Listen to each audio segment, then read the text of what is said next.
안녕하세요. 저는 이연숙이라고 합니다.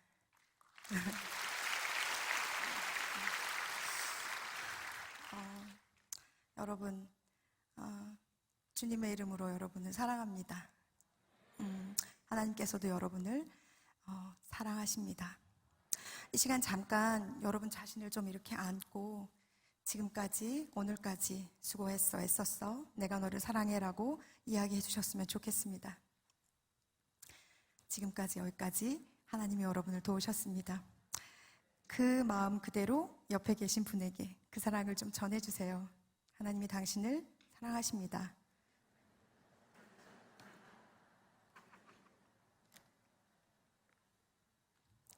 저희 잠깐 계속 기도하셨지만 한 번 더 기도했으면 좋겠습니다. 여러분 자신을 위해서, 그리고 부족한 저를 위해서 잠깐 기도했으면 좋겠습니다. 저를 위해서 하나님께서 이곳에 임재하여 주셔서 여러분 마음속에 하나님의 음성을 좀 들려주시도록, 그리고 부족한 저를 위해서도 잠깐 한 목소리로 기도했으면 좋겠습니다. 기도하시겠습니다. 사랑하는 하나님 아버지, 이 시간 하나님의 거룩한 사랑으로 우리 가운데 임재해 주시기 원합니다. 우리 마음, 내 마음, 하나님께서 주시는 그 선한 마음 함께 나누는 귀한 시간 되게 하여 주시기 원하고, 또 나를 사랑하시는 주님의 거룩하신 은혜 앞에 그 사랑을 회복하고 고백하는 시간이 되기를 진심으로 원합니다. 하나님 도와주십시오.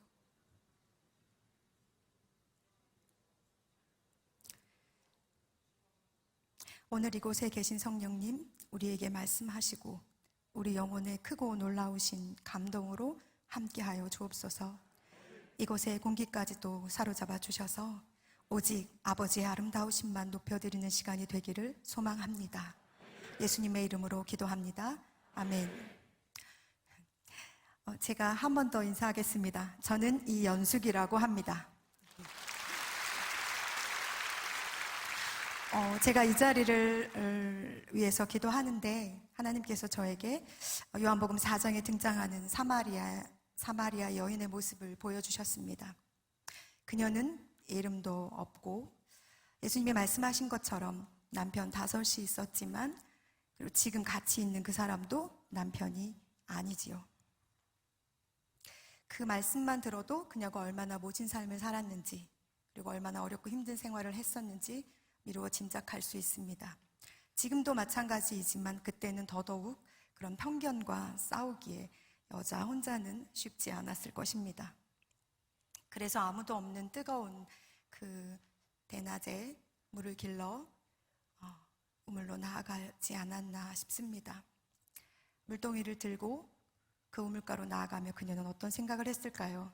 자신의 신세와 내가 왜 이렇게 살아야 하나? 라는 고통과 슬픔이 밀려오진 않았을까요? 그러나 오직 홀로 그녀를 기다리고 계시던 예수님과 그 우물가에서 그녀가 예수님을 만난 후부터 달라지기 시작했습니다. 예수님께서는 그녀를 깊이 공감하셨고 그녀의 삶을 들여다보셨으며 위로해 주셨습니다. 언제 한번 그녀에게 이렇게 관심 갖고 그녀의 말에 귀를 기울여 준 사람이 있었을까요? 아마 예수님밖에 없었을 것입니다. 그녀와 예수님의 대화는 예배로 이어집니다.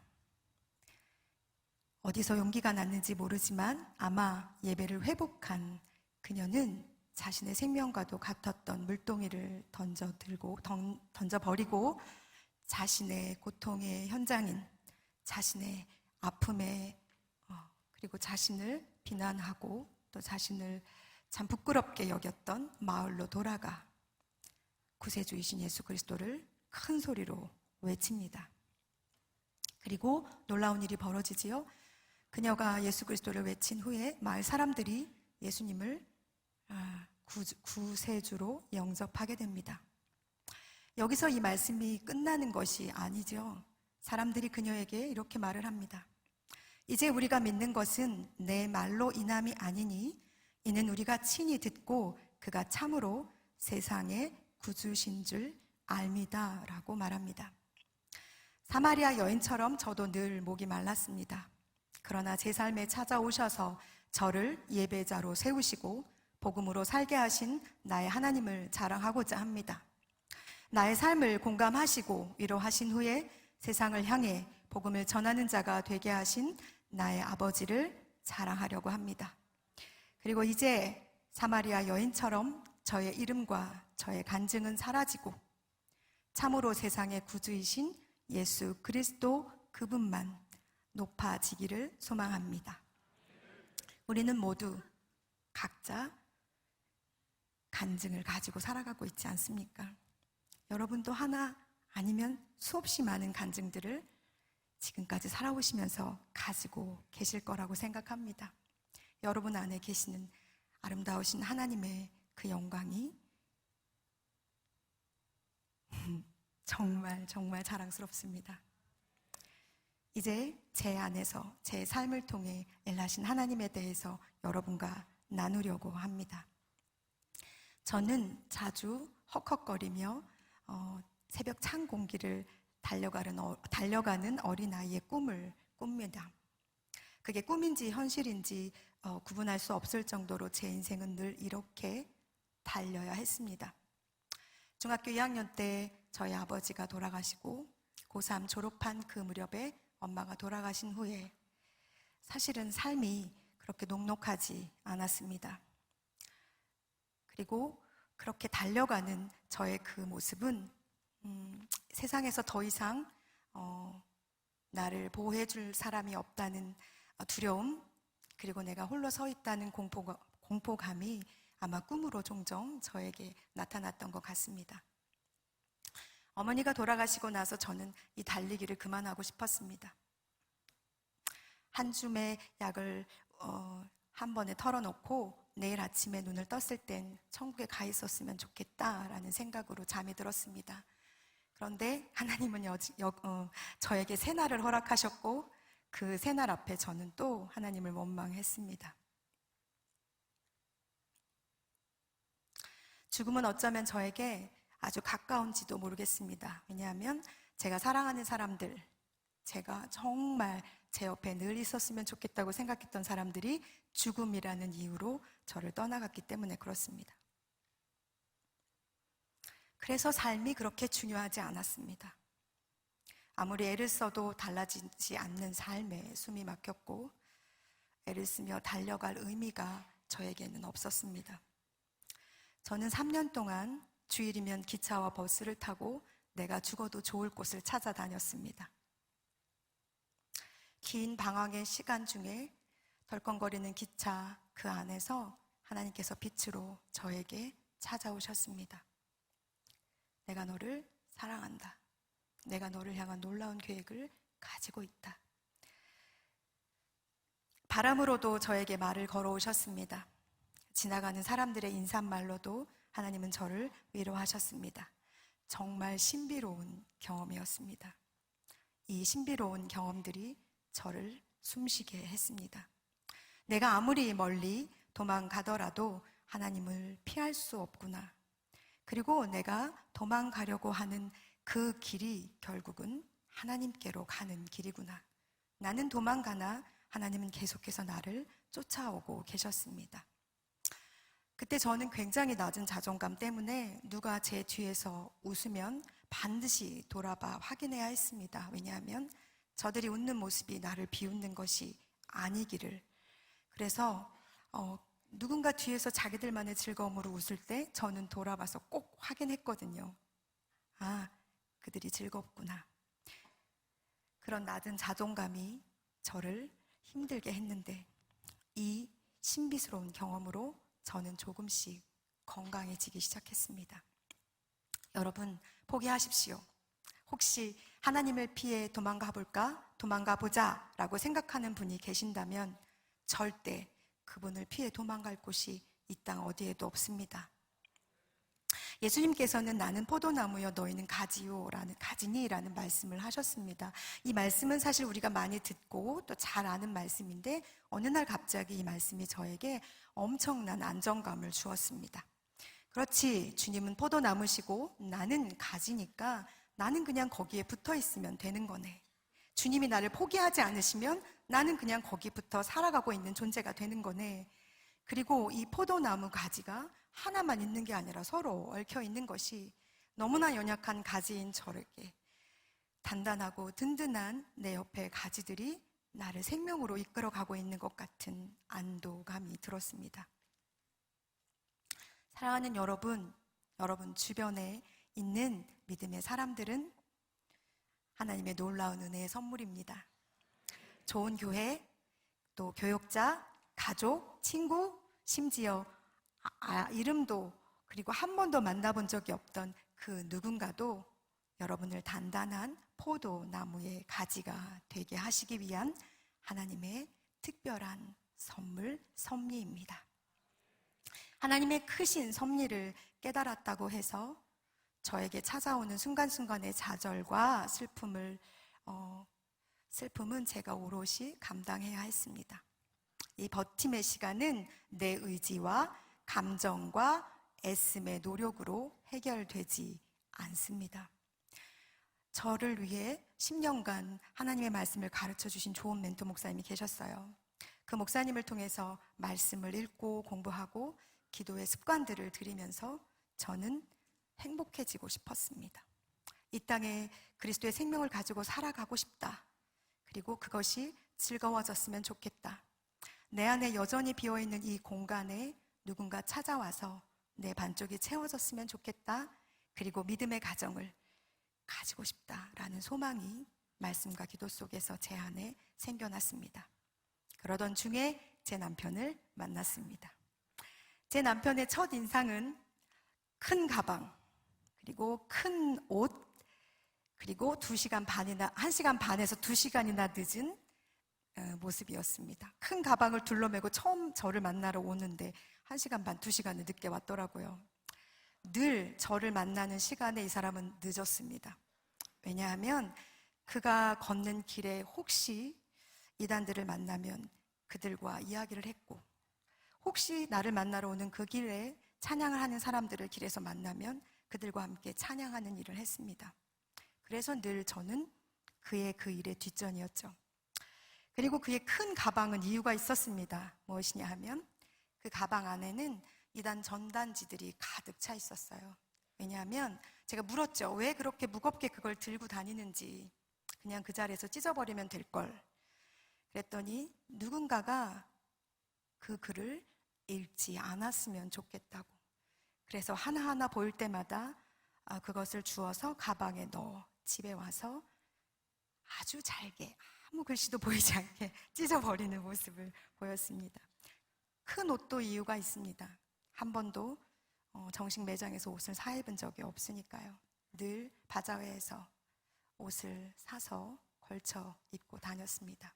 그 사람은 이 땅에 살고 있지만 이 땅의 것들이 하나도 중요하지 않았던 사람이지요.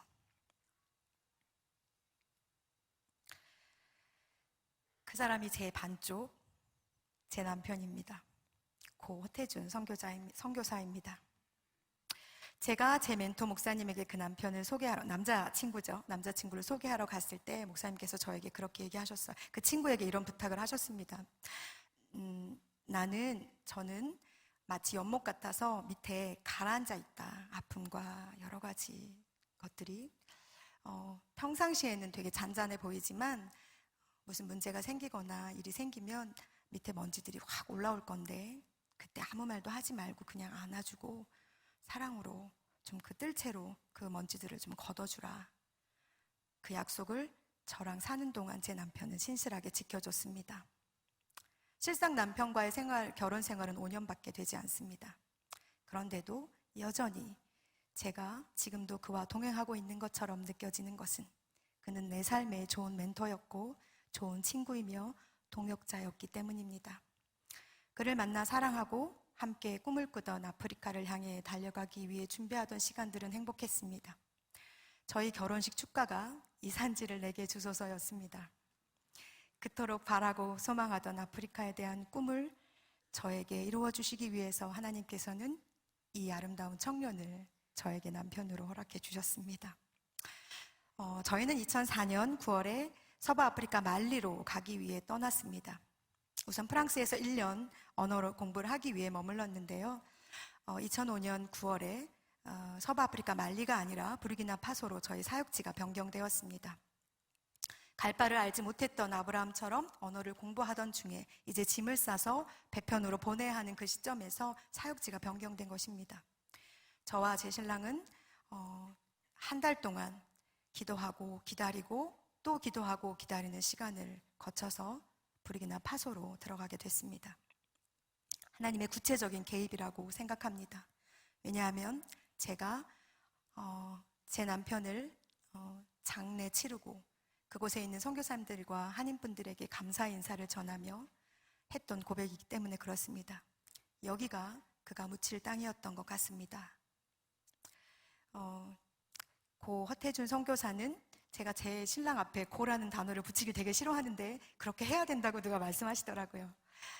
제 신랑 허태준 선교사는 아프리카 사람들을 정말 사랑했습니다. 그 사람의 트레이드 마크는 큰 배낭 가방이거든요. 가방을 짊어지고 시장을 다니며 그들과 친구가 되고 싶어 했습니다.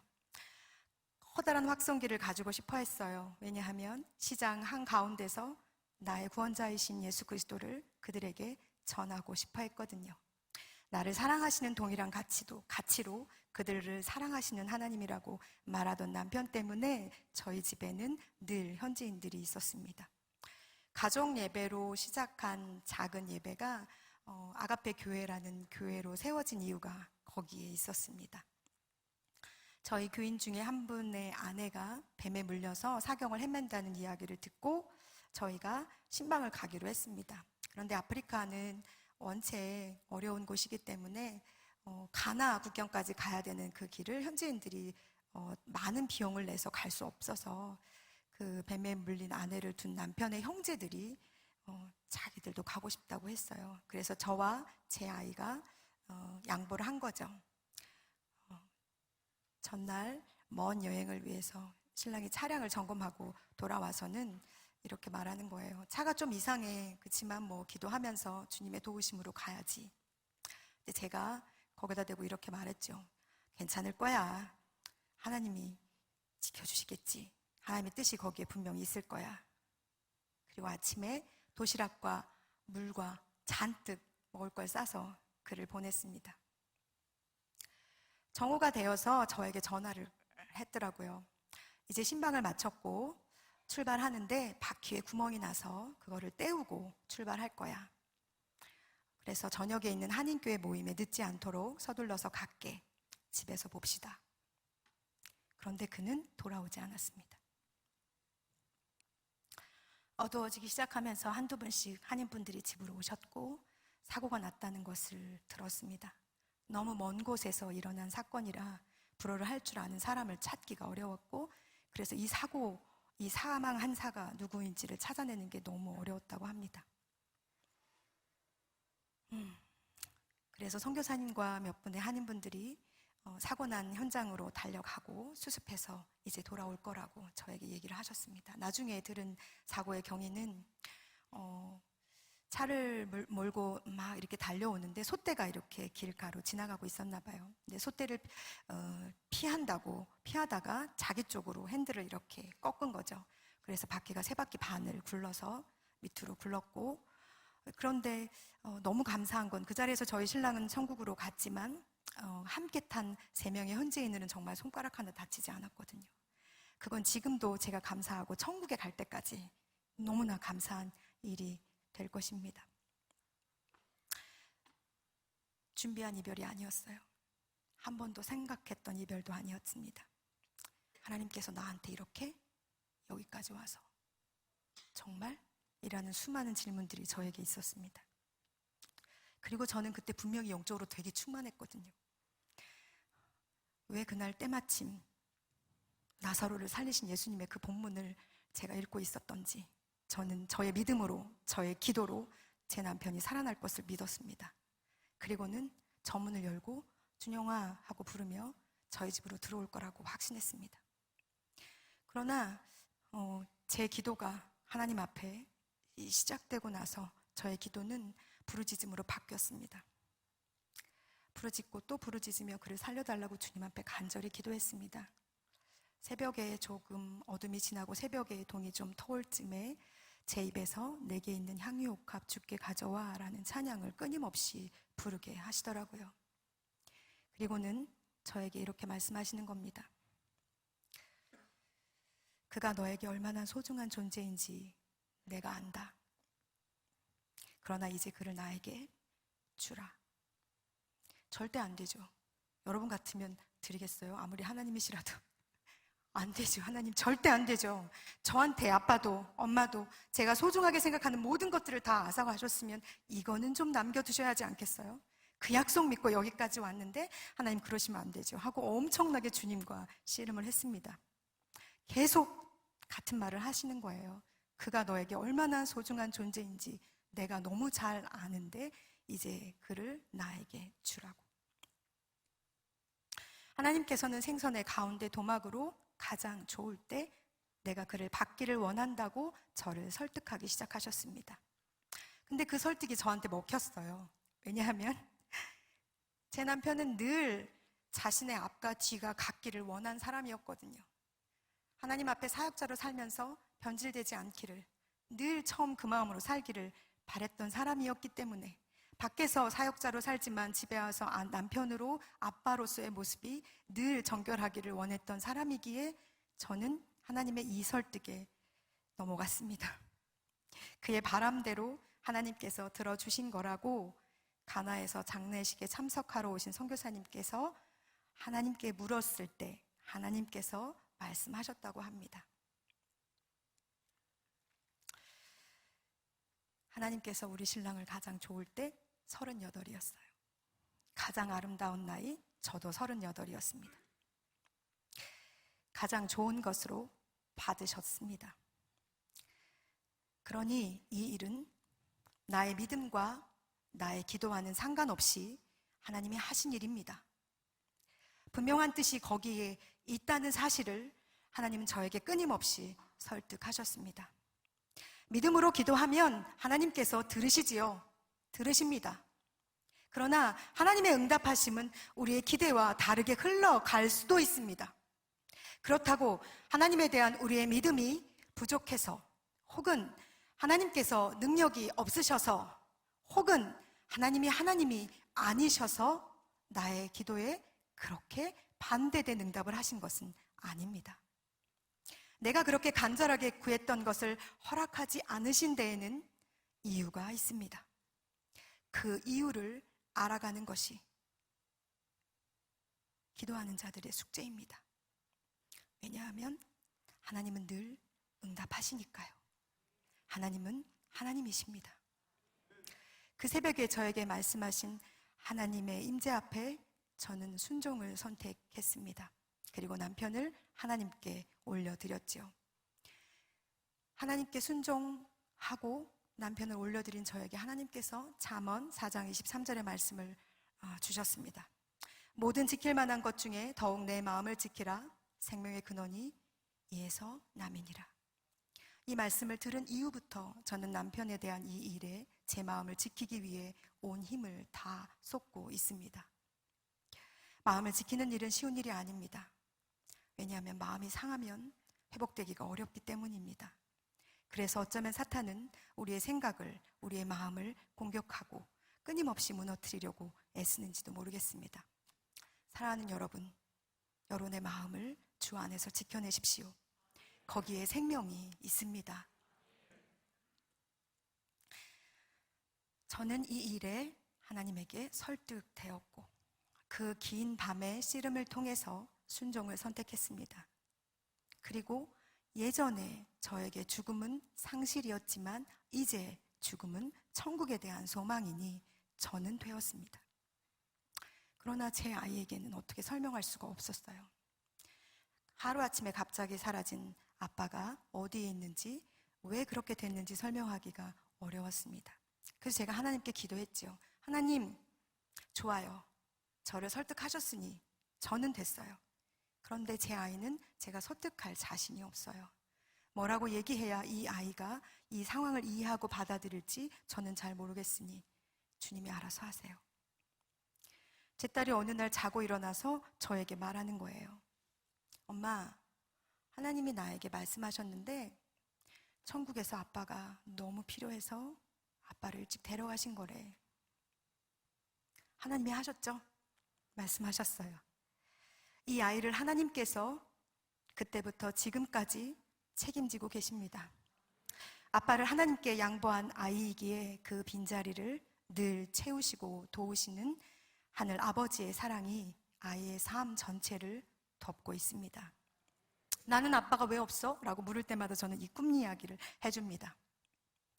아이가 자전거를 처음 탈 때, 초등학교에 입학할 때, 고등학생이 되고 사춘기를 겪을 때, 이제 대학생이 되었. 남편은 거기 없었으나 함께 있습니다. 길고 긴 밤이 지나 아침을 맞이하면서 시작된 장례의 절차는 제가 감당하기가 쉽진 않았습니다. 순종하기로 내가 고백했다고 해서 매 순간 해결해야 할 문제들이 사라지는 것은 아닙니다. 내 앞에 한계에 매 순간 마주할 때마다 하나님께서 내게 하신 약속을 붙잡아야 했으니까요. 어떻게 그게 하나님의 약속인지 압니까? 저에게 물으신다면 저는 하나님과 그 밤새 씨름하는 과정을 겪었고, 하나님이 저에게 말씀하셨고 제 마음을 위로하셨기에 하나님께서 말씀하신 약속이라고 믿습니다. 바울이 자신의 육체의 가시를 가지고 하나님께 3번 간절히 간구할 때 하나님의 은혜가 그의 은혜가 된 것처럼 우리도 이런 과정이 반드시 필요합니다. 여러분 안에 어떤 해결할 수 없는, 해결되어져야 하는 내가 어떻게 할 수 없는 한계에 부딪히는 문제들을 가지고 계시다면 하나님과 이렇게 씨름하는 시간이 있으셔야 합니다. 반드시 있어야 합니다. 그리고 그때 받아내십시오.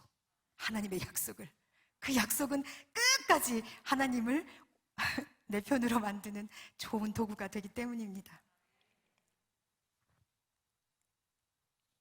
제가 그 밤에 하나님과 씨름하지 않았다면, 그리고 하나님께서 저에게 일어난 모든 일들이 내 잘못이 아니라, 내 기도가 부족해서가 아니라, 내 믿음이 약해서가 아니라 하나님의 섭리 안에 이루어지는 것임을 말씀하지 않으셨다면 저는 장례가 진행되는 모든 과정 중에 살아남지 못했을 것입니다. 남편의 육신이 들어갈 관을 보러 다니고 그가 묻힐 무덤을 돌아보고 찾아오는 손님들을 맞이하면서 문득문득 슬펐습니다. 내가 여기 왜 뭐하고 있는 거지? 아무것도 먹지 않고 꾹꾹 버티고 있는 그 순간에 제 배가 뭉치기 시작했어요.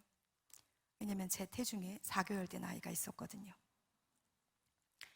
돌처럼 단단하게 굳어 내가 살고 싶어요 라고 말하고 있는 것 같은 이 아이 때문에 저는 정신을 바짝 차렸습니다. 하나님께서 왜 이때, 조금 전도 아니고 조금 후도 아닌 바로 이때 이 일을 하셨는지 알겠거든요. 바로 이 아이 때문에 하나님께서 바로 그때 그 일을 하신 것입니다. 남편은 그가 그토록 원하던 아프리카에 묻혔습니다. 맨날 하는 말이 그거였거든요. 나는 내 뼈를 아프리카에 묻고 싶어. 원대로 됐어요. 가끔 제가 선교회에서 선교 후보생들을 훈련할 때 젊은 친구들이 이런 말을 합니다. 저는 제 뼈를 아프리카, 제 사역지에 묻고 싶어요. 그럼 제가 예뻐할까요? 아니죠. 야단을 치죠. 그러면 차라리 결혼하지 마. 혼자 살아. 혼자서 묻히는 건 괜찮지. 그렇잖아요. 혼자서 사역하다 혼자 묻히는 건 괜찮잖아요. 남겨진 가족들을 생각한다면 끝까지 살아남아야죠. 끝까지 머리가 하얘지도록 살아야 한다고 생각합니다. 남편의 천국 환송 예배는 정말 아름다웠습니다. 제가 이렇게 얘기해도 될까 싶을 정도로 부러웠거든요. 라디오에서 그의 사망 소식이 흘러나와서 온 국민들이 알지도 못하는 어떤 한국에서 온 선교사가 죽었다라는 소식을 다 알았습니다. 그리고 그가 그를 실은 차가 무덤을 향해 갈 때 길을 걷고 있던 사람들이 모두 멈춰서 그의 가는 길을 환송했습니다. 그가 묻히던 순간에도 수많은 현지 친구들이 그를 마중했습니다. 짧았던 부르키나파소에서의 시간이었지만 그는 그토록 소망하던 친구들의 환송을 받으며 하나님께로 돌아갔습니다. 그를 보내고 저와 제 딸은 그때 3-4살이었어요. 태중의 아이는 한국으로 돌아오기 위해서 짐을 정리했습니다. 정리하면서 집 구석구석을 살피는데 마주한 남편은 살뜰하고 친절했습니다. 사실은 정말 그런 사람을 또 만날 수 있을까 싶을 정도로 좋은 사람이었어요. 그리고 그의 책상에 펼쳐진 성경은 그날 아침 그가 묵상한 본문이었습니다. 죽음을 보지 않고 천국으로 옮겨진 에녹, 그 본문에 줄이 쳐져 있었어요. 그는 여기 제 옆에서 살다가 이제 에녹처럼 하나님께로 천국으로 옮겨져 간 것입니다.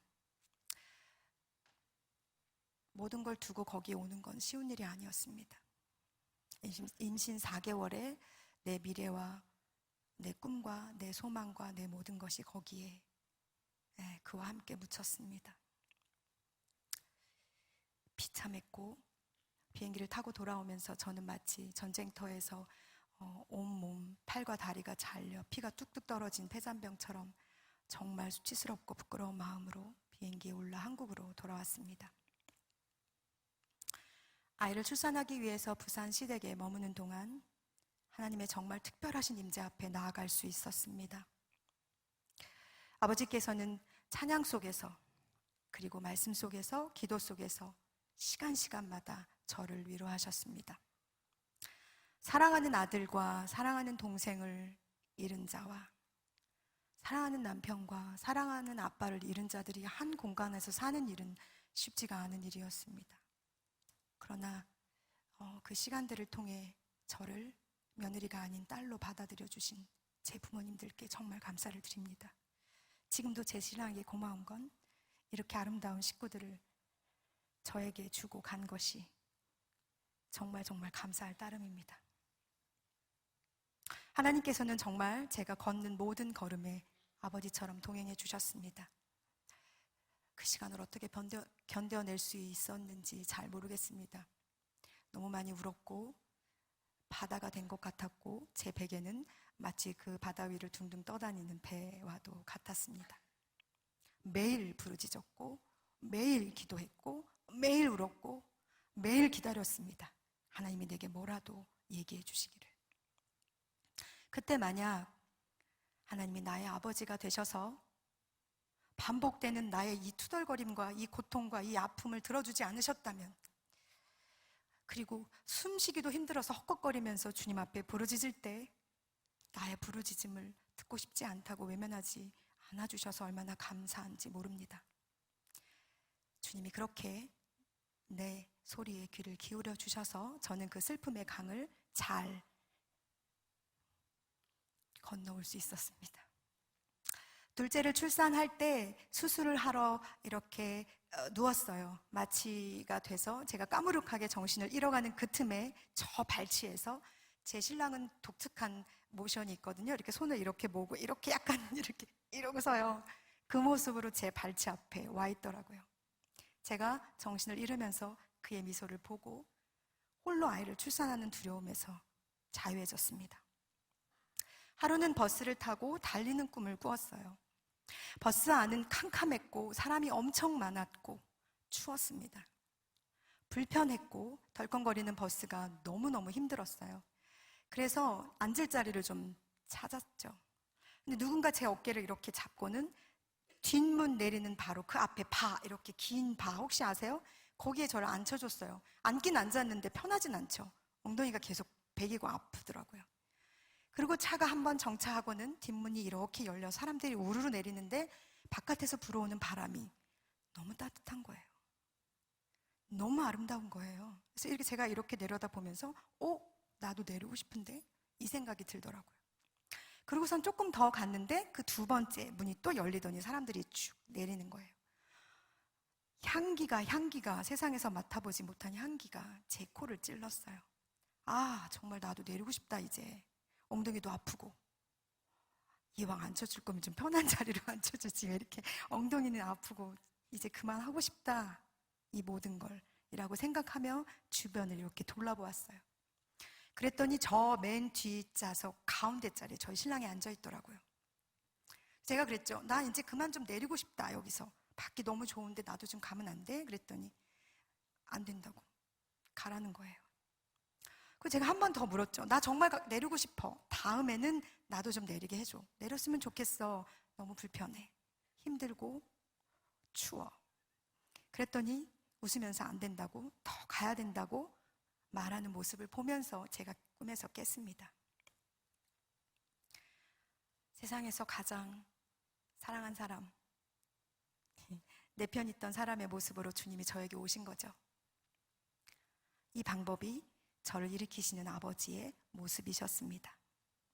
매 순간 부딪히는 한계 앞에서 저를 일으키신 나의 아버지 때문에 아직도 저는 흔들리는 버스 안에서 제가 내려야 할 정거장을 향해 가고 있습니다.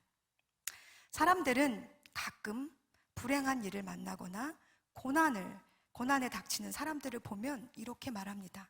하나님, 욥에게 한 것처럼 하나님께 무슨 큰 죄를 지었나? 하나님께 벌을 받는 건 아니야? 라는 말을 하죠. 여러분, 제가 큰 죄를 지어서 제 삶이 이렇게 고단한가요? 질문입니다.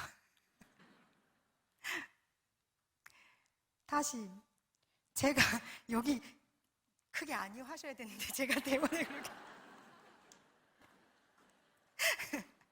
제가 하나님 앞에 잘못해서 하나님이 저에게 벌을 내리신 걸까요?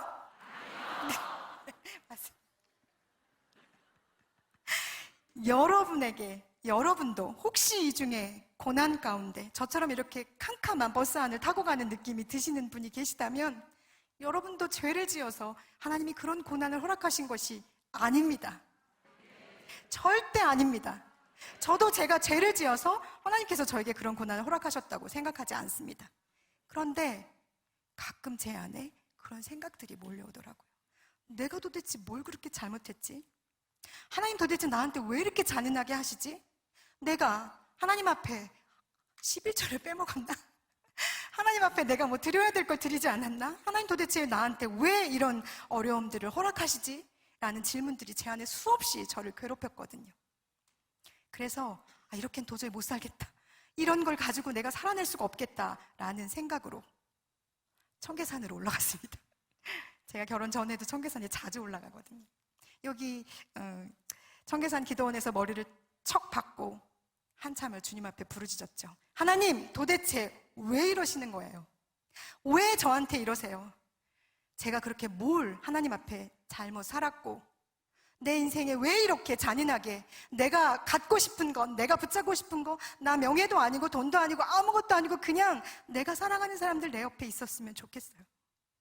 왜 그렇게 하셨는지 물었어요. 제 울음이 좀 미친 듯이 울었거든요. 저는 좀 전투적으로 주님과 씨름을 한답니다. 미친 듯이 우는 그 울음이 좀 잦아질 때 하나님의 음성이 들리는 것 같았어요. 연수가, 내가 너를 사랑한다. 그러시고는 영화처럼 장면들을 착 보여주시는데 제가 어린 시절 헉헉거리면서 새벽 기도를 하러 달려간 어린아이의 저 모습을 보여주셨어요. 제가 어려서 되게 약했거든요. 지금은 되게 건강해 보이죠? 어렸을 때 약해서 저희 집에는 박수무당 아저씨가 오셔서 저를 위해서 구슬했어요. 저희 집엔 늘 이렇게 부적이 붙여 있었죠. 저 때문에. 그런데 저는 늘 교회를 향해 달려가고 있었어요. 왜 그랬는지, 누가 나에게 복음을 전했는지 알 수 없지만 저는 늘 교회 안에, 하나님 안에 살고 있었죠. 그 막 헉헉거리고 땀을 흘리면서 달려가는 저의 모습을 보여주시고는 하나님 이렇게 말씀하셨어요. 그때 힘들었니? 내가 너와 함께 달렸어. 내가 그때 너와 함께 있었단다 라고 말씀하셨죠. 그리고 다음 장면이 착 지나가면서 제 어머니가 돌아가신 그 병원 앞에서 울고 있는 10대의 제 모습을 보여주셨어요. 현수가, 내가 너를 사랑한다. 그때 많이 힘들었지. 그런데 나도 너만큼 아프고 슬펐단다. 그리고 그 다음 장면으로 남편의 시신 앞에 서 있는 제 모습을 보여주셨어요. 그리고는 아버지가 우셨죠. 하나님이 우셨어요. 많이 아팠니? 근데 내가 너가 아픈 것보다 더 아팠다. 너가 슬픈 것보다 내가 더 슬펐다. 내가 너를 사랑한다. 그렇게 저는 하나님과 화해하고 있었습니다. 하나님은 저에게 정말 아버지가 되셨고, 저는 응석바지 막내 딸이 되어서 그 시간 그 자리에서 주님과 엄청나게 화를 풀어내는 시간을 가졌어요. 그리고 맨 마지막에 저희가 파송받아 나가던 그날 붙여있던 현수막을 딱 보여주시는 거예요. 허태준 이현숙 가로 열고 허준영 가로 닫고 선교사 파송. 나는 허태준 외에 몇 명으로 너희를 부른 게 아니야. 한 사람 한 사람을 내가 불렀지. 이제 내가 너와 함께 일할 거야. 그리고는 너는 내게 부르짖으라. 내가 내게 응답하겠고 내가 알지 못하는 크고 비밀스러운 일을 보이리라고 말씀해 주셨습니다. 그날 제가 들은 사랑한다 라는 고백의 말은 평생 들은 고백 다예요. 엄청난 고백을 저에게 해주셨거든요. 하나님께서는 아버지의 마음으로 저를 사랑하십니다. 그리고 제가 했던 수많은 고민과 고백과 부르짖음과 눈물을 들으셨고, 그 상황 속에 나는 마치 혼자 있는 것처럼 느껴졌으나 함께 계셨습니다. 저는 죄를 지어서 벌을 받은 것이 아닙니다. 환난은 인내를, 인내는 연단을, 연단은 소망을 이루는 줄 압니다.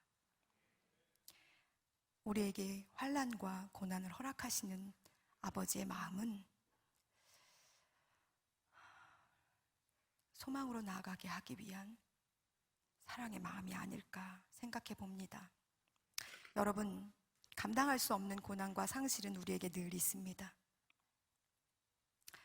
그럴 때 저처럼, 그리고 모든 것을 탕진한 둘째 아들처럼 아버지의 크고 놀라우신 품으로 달려가십시오.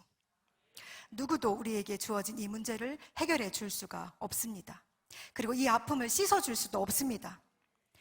그러니 여러분의 아버지 되시는 하나님께 달려가셔서 아버지 아파요, 힘들어요, 왜 이래요, 어떻게 하면 좋아요, 도와주세요 라고 부르짖으셔야 됩니다. 부르짖으셔야 됩니다. 그리고 기다리십시오. 조용히 그분에게 귀를 기울이고 기다리십시오. 인내가 필요한 기다림의 시간입니다. 이 시간은 하나님께서 당신의 크신 손으로 내 앞에서 일하시는 시간입니다. 이 기다림의 시간을 견디지 못해서 인간적인 방법으로 해결하려고 한다거나 벌떡 일어나 다른 곳으로 달려가 버린다면 하나님이 하실 놀라운 일을 볼 수 없게 될지도 모릅니다. 혹시 이 중에 나는 그런 시간을 가졌어, 나도 그래, 나도 여전히 하나님 앞에 부르짖고 기도하지, 그런데 하나님은 내 기도를 듣지 않으셨어 라고 저에게 물으는 분이 계실 수도 있을 것입니다. 저도 엄마를 살려달라고 엄청나게 부르짖었습니다. 저의 전부였거든요. 하나님 들어주지 않으셨어요.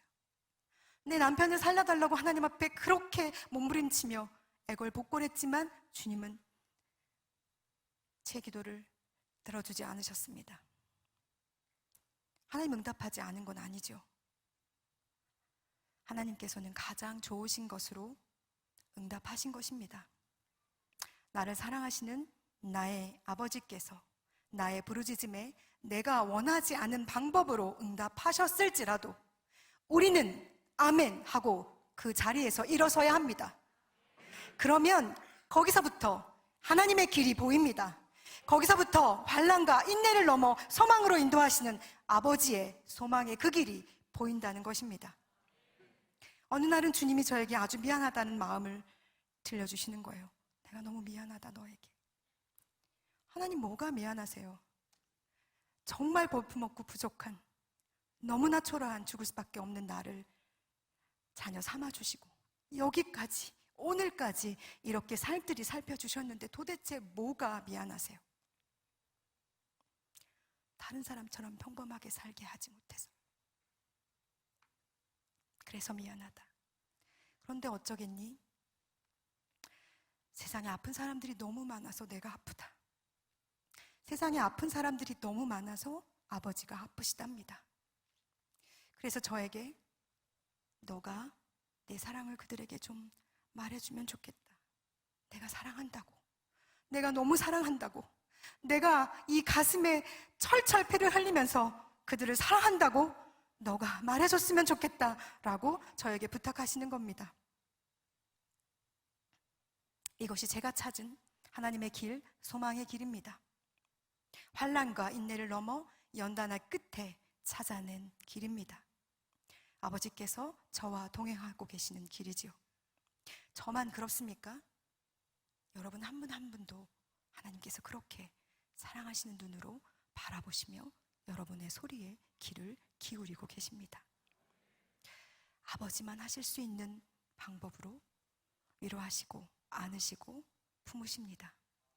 그리고 왜 그런 일을 여러분에게 허락하셨는지, 왜 그렇게밖에 할 수 없었는지 미안해하는 마음으로 설명해 주실 것입니다. 이런 과정들을 거쳐서 제가 길을 찾았다고 해서 그 길이 180도 달라져 있지는 않습니다. 왜냐하면 남편이 살아 돌아오는 건 아니니까요. 짙은 안개가 사라진 것도 아닙니다. 그러나 새벽 찬 공기를 헉헉거리며 불안함에, 두려움에, 공허함에 달려가던 어린아이는 사라졌습니다. 이제 나는 아버지의 손을 붙잡고 같은 길이지만 기쁘고 감사하게 걸어가고 있기 때문입니다. 마지막 이 땅에서의 호흡이 끊어질 때 제 남편의 모습을 생각해 보았습니다. 그가 그 짧은 시간 동안 무엇을 바랬을까요? 남편이 떠난 날은 2월 1일, 제 생일은 1월 17일. 생일을 알려드리는 건 뭐 선물을 받으려고 하는 건 아니에요.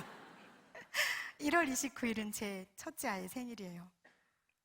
살뜰히 생일을 챙기고 떠난 그를 생각해 보니 마지막 짧은 그 순간에 하나님께 그가 기도했겠구나. 남겨진 우리를 잘 부탁한다고, 잘 보살펴 달라고 그는 자신의 생명을 걸고 하나님께 부탁했겠구나라는 생각이 들더라고요. 저는, 그리고 저희 아이들은 제 남편의 기도의 열매입니다. 그래서 그에게 부끄럽지 않기 위해 열심히 최선을 다해 살려고 노력합니다. 여러분들도 누군가의 기도의 열매의 삶을 살고 계시는 것입니다. 그러니 여러분의 삶도 최선을 다해 살아내 주시기 바랍니다. 그것이 하나님이 기뻐하시는, 하나님께 영광을 올려드리는 삶이라고 생각합니다. 그래도 문득문득 어려운 일들을 만나고 부딪힙니다. 그때 크게 호흡하고 그 사람이 마지막에 했을 기도를 생각합니다. 더욱이 예수님께서 하나님 우편에서 지금도 우리를 위해 기도하시며 여러분과 저의 믿음이 떨어지지 않기를 얼마나 기도하고 계시겠습니까? 그러니 그것이 여러분과 저의 위로가 되기를 진심으로 원합니다. 어느 날 제가 새벽에 기도하는데 하나님이 저에게 이런 마음을 주시는 거예요. 너희 자녀들이 만약에 선지자처럼 살겠다고 하면 어떻게 할래? 대답 안 했죠. 하루 종일 하나님의 말 대답 안 했어요. 가만히 있었어요. 입을 꽉 닫고 아무 말도 하지 않았죠. 왜냐하면 빈정이 상했거든요. 그리고 저녁 기도 시간에 또 물으시는 거예요. 너희 두 자녀가 선지자처럼 산다고 하면 어떻게 하겠니? 싫어요. 싫어요, 하나님. 살아보니까 너무 힘들어요, 이 길이. 그래서 나는 싫어요. 선지자처럼 사는 것도 싫고 선교사가 되는 것도 싫고 싫어요. 그냥 평범하게, 아주 평범하게, 행복하게, 아주 행복하게 좋은 돈 많이 버는 장로님 되게 해주세요. 그렇게는 안 했어요. 그냥 바람은 있어요. 사실은 제가 사람들에게 제 아이들이 선교사적인 마인드로 살았으면 좋겠습니다라고 말하고 다녔거든요. 제 가식과 부딪히는 시간이었어요. 싫더라고요. 선교사 그냥 행복하게 편안하게 살았으면. 그런데 마지막에 제가 이런 기도를 주님께 올려드렸습니다. 제 인생의 주인이 하나님이시듯이 제 아이들의 주인도 하나님이시니까 제가 우리 아이들의 발목을 잡는 어미는 되지 않게 해주세요. 첫째, 이름은 준영입니다. 난민들을 위해 유엔에서 일하고 싶어 하죠. 미국에 그렇게 가고 싶어 해서 하나님께서 그 아이에게 길을 열어주셨습니다. 이 아이의 간증은 나중에 이 아이가 할 수 있기를 진심으로 소망합니다. 이 아이를 어떻게 하나님께서 키워가실지 저는 기대하고 소망하고 꿈꿉니다. 하나님이 저의 아버지가 되어주신 것처럼 우리 아이의 아버지가 되셔서 저에게 약속하셨거든요. 내가 준영이를 교회를 세우듯이 세워나갈게. 그래서 저는 그 약속을 하신 하나님을 신뢰합니다. 하나님 안에서 제 아이는 주님의 아름다운 교회로 지금 한 2층쯤 지어져 간 것 같습니다. 둘째 아이는 남자아이입니다. 남자는 키우기가 어려워요. 지금도 어려워요. 여기 같이 갈래? 그랬더니 나는 싫어. 그래 그럼. 그리고 저 혼자 왔어요.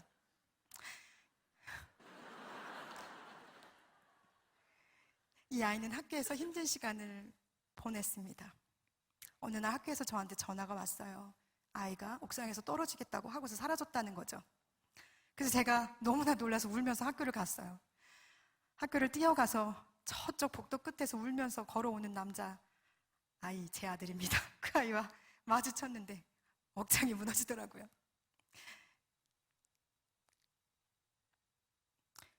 제가 하나님께 이 아이를 위해서 기도했을 때 하나님이 저에게 뭐라고 말씀하셨는지 아시겠어요?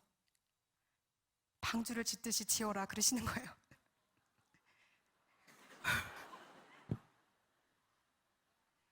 막막하시죠? 저도 너무 막막해서 주님께 물었죠. 어떡해요? 그렇게 물었어요. 지금까지 지었는데 몇 년을 더 져야 돼요? 하나님을 경외하듯이 지으라고 하셨어요. 지어야겠죠? 방주니 그곳에 그리스도의 생명을 이어가는 멋진 방주가 되게 하실 거라고 믿습니다. 주님이 이 아이의 하나님께서 이 아이의 아버지가 되어주셔서 어제보다 오늘 더 예수님 닮는 아이로 커가기를 진심으로 소망합니다. 저는 아이들과 함께 용기를 내서 남편의 사고 현장으로 달려갔습니다. 정말 용기였어요. 큰애가 5살, 작은애가 2살 때였습니다. 그때까지 저는 사고 현장의 사진을 보지 않았어요. 지금도 저희 집에는 열리지 않은 캐리어가 하나 있어요. 남편의 유품이 담겨져 있는 건데 저는 아직도 그걸 용기 내서 열어볼 자신이 없어서 못 열어보고 있어요. 먼지만 켜켜이 쌓여가고 있습니다. 그러나 그것은 저에게 큰 용기였고 당시 상황과 대면하면서 그 사고 현장에서 제가 서서 불어오는 바람과 마주하면서 저는 제 상처 안에 생명이 돋아나는 것을 보았습니다.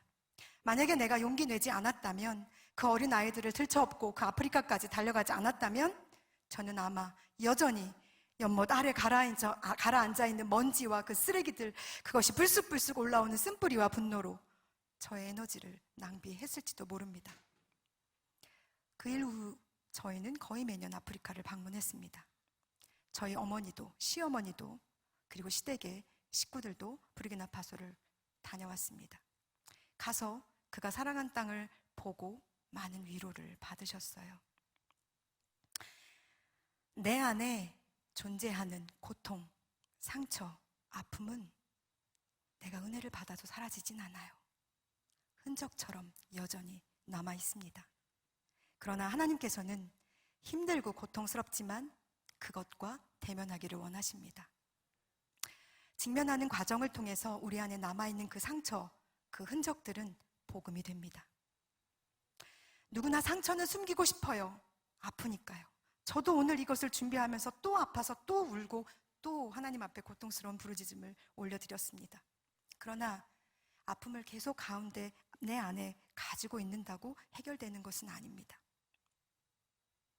내 안에 그 아픔이 우울과 슬픔으로 바뀌어서 사탄이 그것을 도구로 사용하지 않도록 빚으신 하나님 앞에 그 아픔을 드러내셔야 합니다. 이 일을 허락하신 분이 하나님이시잖아요. 그러니 그분만 해결하실 수 있습니다. 조개가 고통 속에 진주를 품고 있는 것처럼 우리의 고통이, 여러분의 믿음의 고백이 복음이 돼요.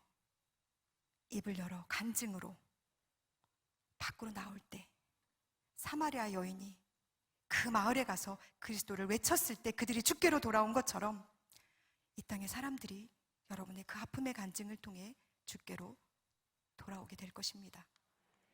저는 그리스도의 흔적을 가지고 있습니다. 나를 살게 하신 하나님의 은혜, 잊어버리지 않을 흔적을 저는 갖고 있습니다. 그것은 제 남편이죠. 그는 그리스도처럼 복음 안에 살다가 복음 안에서 죽고 싶어 했던 사람입니다. 사도 바울처럼 그도 나의 복음을 가지고 있었고, 그래서 그 복음을 따라 뒤도 돌아보지 않고 한 번쯤은 나를 생각했을 수도 있을 텐데, 아니 주님 안 되겠어요 라고 거절할 수도 있었을 텐데, 그렇지 않고 쌩 하고 떠나버렸죠. 정말 나쁜 놈이에요. 저에게 남편은 더 이상 슬픔이나 아픔이 아닙니다. 제 아이들에게도 그렇죠. 오늘 아침에 제 딸이 저에게 이런 말을 했어요. 그 아이가 저를 위해서 지금 글을 쓰고 있는데,